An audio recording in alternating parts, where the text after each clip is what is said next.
Mick, stern test, as I think we'd expect against any St Helens side out there. What are your overall thoughts from the game? I thought it was a very physical game. I think it was a probably exciting game. I know the points weren't there, but it was probably controlled with a few mistakes and better defensive teams. But I thought both teams got the physicality out of what they wanted. I think we probably could have had a bit more play in us. Some of our structures were a bit off theirs as well as ours. But in all, I think it's a step up from last week's trial. 12-10 up at half-time. Obviously, last year the problems really came in the first half. Are you impressed the fact that you are improving those mistakes? Yeah, it just shows that we are, that we're cutting down. We're doing well in the first half. It's just when we get under fatigue and against a fast team like St Helens, they're probably a couple of steps above us fitness-wise and speed-wise. It does make you make mistakes and does put pressure on you. So if we cut down that and work on that, and the more cohesion we get with the players and the squad, gels a bit more together, I think those mistakes and that'll cut down the second half.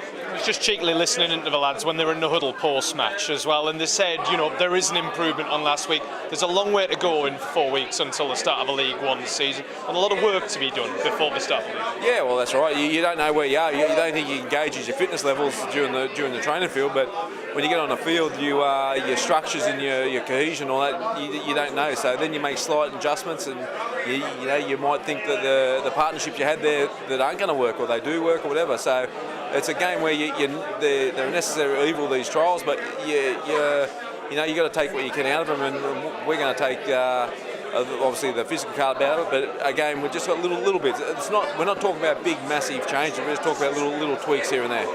And obviously, the match was, of course, about Joe as well.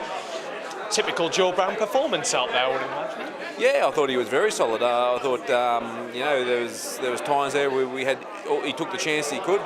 Again, it starts from the middle with most rugby league teams, and like I said, every chance he got, he took, and he tried to get involved as much as he can. I thought he led by example, and I thought it was a real fitting day for him. 10 years in the sport now for Joe. On this evidence and on the evidence that you've seen in the last 2 years, plenty more years left in him?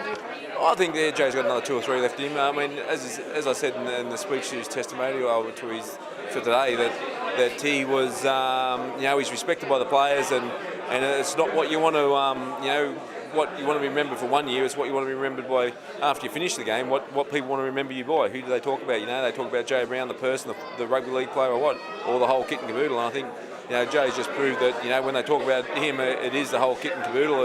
It's the player, it's the off-field player, it's the social man, it's the man himself. So, and credit to him, mate. He's held himself over well over the 10 years. So I hope there's a few more left in him.